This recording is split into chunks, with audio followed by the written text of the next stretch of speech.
ایک اور آپ بھی محبت کے ساتھ کریں لبیک یا رسول اللہ لبیک یا رسول اللہ لبیک یا رسول اللہ لبیک یا رسول اللہ لبیک. صرف یہی ایک نعرہ لگایا ساتھ میں تھا تاجدار قدم حضور زندہ باد کہ حضور خاتم النبیین ہیں. یہ دو چیزوں کے یاد کیا کہا کہ یا رسول اللہ ہم حاضر ہیں اور یا رسول اللہ آپ ہی خاتم النبیین ہیں. ان دو باتوں کا انہوں نے اظہار کیا. جہاں بھی موقع ملا جس پلیٹ فارم پہ بھی جہاں سنی کھڑا ہوا اس نے صرف یہی ایک نعرہ بلند کیا کہ یا رسول اللہ ہم حاضر ہیں. اس ایمان کی تین نشانیاں ہوتی ہیں. یا تو جابر قرآن کے سامنے تلوار سے جہاز کیا جائے یا زبان سے کیا جائے دل میں برا کیا جائے. ہم کچھ بھی نہیں کرتے. ہم زبان سے کیا کریں گے؟ ہم تو دل میں برا کیا کر رہے ہیں. حضور صلی اللہ علیہ وسلم کی ان فرمانے علی شان کے خلاف ہمارا ہم سوچتے ہی نہیں نشانیاں جائے جا رہے ہیں کہ ہم دل میں برا کیا کر رہے ہیں. اور یہ رواج ہے کہ ہمارے نے آپ کی کسی جائیداد پر قبضہ نہیں کیا. آپ کسی گاڑی کو نہیں چلایا. نہ ہی ہمارے نہ ہی کسی املاک کو نقصان پہنچانے کا حکم دیا. صرف ایک ہی ریکویسٹ کی کہ حضور صلی اللہ علیہ وسلم کو خاتم النبیین مانیں اور حضور صلی اللہ علیہ وسلم کی خاتم النبیین پر ہمارے ساتھ کھڑے ہو جائے. اور نہ تو کسی قسم کا مطالبہ تھا نہ کسی قسم کی ڈھیل تھی. صرف یہی کہا کہ اے وقت کے حکمرانوں یہ حکمرانیاں سدا رہنے والی نہیں. سدا رہنے والی ذات تمہارے آقا صلی اللہ علیہ وسلم کی ہے. ہم سب نے مٹ جانا ہے. ہم سے پہلے بڑے بڑے جابر آئے لیکن سب مٹ گئے. ہلاکو خان چنگیز خان جیسے وقت کے حکمران وہ بھی مٹ گئے. انہوں نے بھی ان مسلمانوں کے ساتھ کلام کیے اور بغداد کی گلیوں میں مسلمانوں کے سروں کے مینار بنائے جنہوں نے کلمہ حق بلند نہیں کیا بلکہ حق میں دستوں گربان ہے. ضرورت اس عمر کی ہے کہ ہم اپنے آقا مولا صلی اللہ علیہ وسلم سے عقیدت کا اظہار کرتے ہوئے جو محبت کا تقاضا ہے اور مانگتا ہے. ہم صرف حضور کے بارگاہ پر عقیدت کا اظہار کرتے ہوئے وقت کے حکمرانوں کو یہ بتانا چاہتے ہیں کہ ہمارے علماء حق پر ہیں, حق پر تھے اور حق پر رہیں گے. آپ آج نہ چھوڑو, کل چھوڑو, پرسوں چھوڑو, آپ کو چھوڑنا پڑے گا. نہ بھی چھوڑے آپ کی مرضی ہے.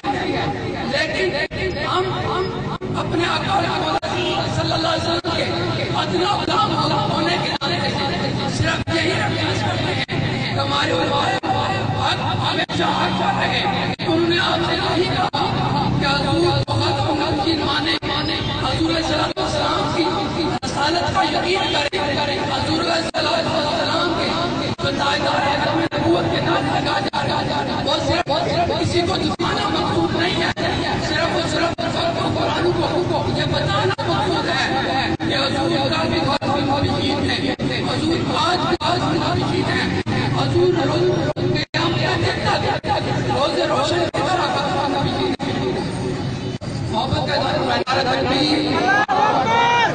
صرف آپ کی بیداری ضرورت نہیں ہے کیونکہ جس کی ضرورت ہے وہ ہم سے نہیں ہو رہی.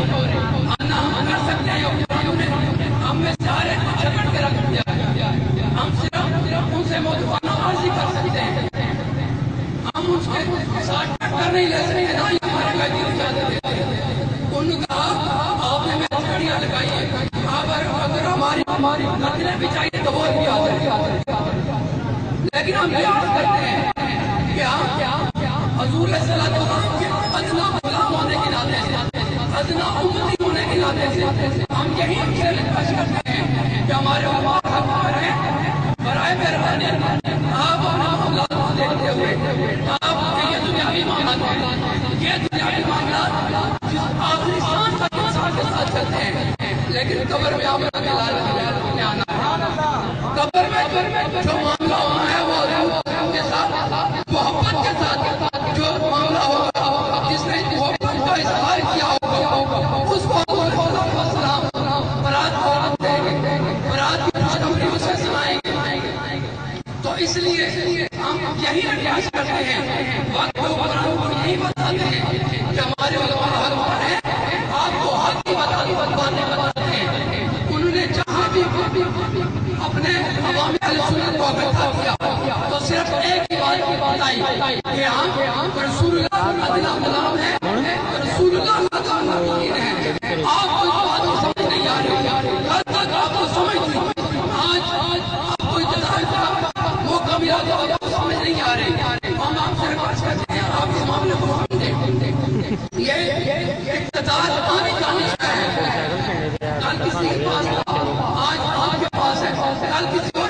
لیکن حضور کی ذات خاتم النبیین آج بھی ہے، کل بھی ہے، ابھی تھی، روزے قیامت 11 روزے روشن کرایا ہے۔ اس لیے ہم وقتوں کو برہم سے 10 دفعہ نماز کرتے ہیں، جو ہمارے ماں ہیں انہیں جلد رہا کیا جائے۔ آپ سب اس بات کرتے ہیں، تمام اپنی محبت کو دیتے ہوئے میں آپ میڈیا والے باپ سے آواز کروں گا کہ آپ کے تمام باپ کو اپنے کیمرے میں ریکارڈ کرنا لیں۔ ہم آپ کو صرف ہم یہ وقت تمام جہاں تک ہم دیکھ رہے ہیں، ہم اس کو یہ بتا رہے ہیں کہ بے وقت کے عوام حضور صلی اللہ علیہ وسلم کے ساتھ اپنی محبت کا اظہار کرتے ہوئے اپنے ہاتھوں کو بلند کر کے صرف یہی کہہ رہے ہیں، لبیک یا رسول اللہ، لبیک یا رسول اللہ، لبیک یا رسول اللہ۔ ہمارے بھائی کہہ رہے ہیں کہ ہم نہیں، پہلے کانوں پہ لکھا ہوا ہے آسیہ ملکہ فاصلو۔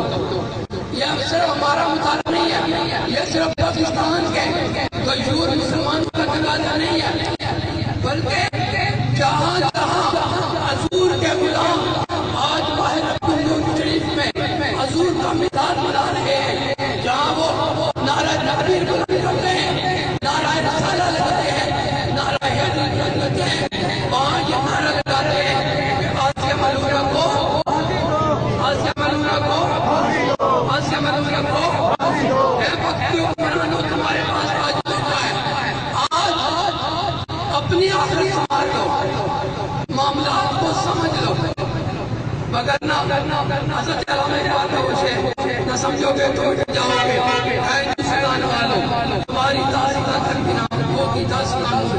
آپ کی دعوت میں دعوت دوں گا جناب حضرت علامہ مزمل انصاری صاحب سے نعرہ تکبیر، نعرہ رسالت۔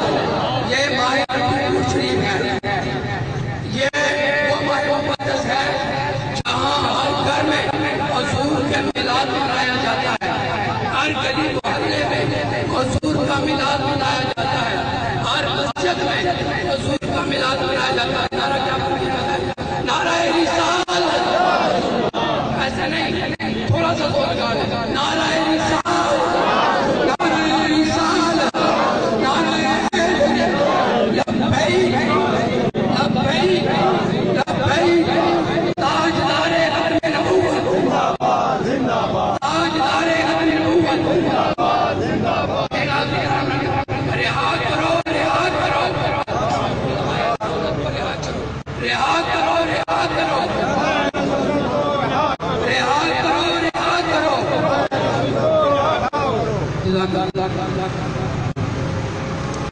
حکمرانوں کو رہا کرنے والا تو صحیح ہے نا، اس کا جو عمل ہوگا جیسا کہ آپ کو پتا ہے کہ ہماری پاکستانیوں کی ان شہری نے اس لیے ہے کہ ہمارے ساتھ ناانصافی ہو رہی ہے۔ میں آج جمعہ کو مبارک میں نے ایک بات کی ویڈیو میں نے کہا کہ پہلے ہمیں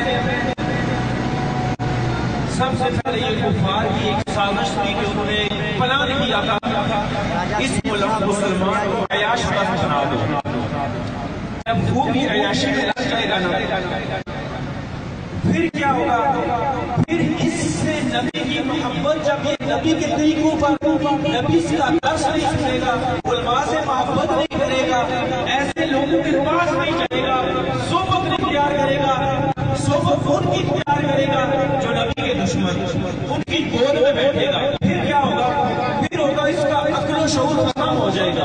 پھر جب اس کو بات بتائی جائے گی تو یہ کہے گا نہیں، آپ کی یہ تقریریں ہم سنتے رہتے ہیں، یہ مولویوں کا کام ہے، تم لوگ روز ریلیاں نکالتے ہو، روز یہ کرتے ہو۔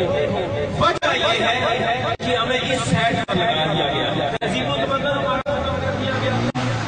یہ مین وجہ ہے جو میں بات سمجھ نہیں آتی ہے، کوئی چھوٹا سا مسئلہ ہے۔ آپ ساری رات سوچیں کہ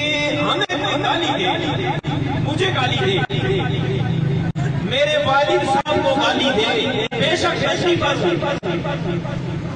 تو ہم اس سے تو سرشتے توڑ دیتے ہیں، جنازے میں نہیں جاتے لوگ، مرنا جینا ختم، کیوں تو نے میرے باپ کو فلاں جگہ گالی دی، مجھے بتائے وہ نبی ہے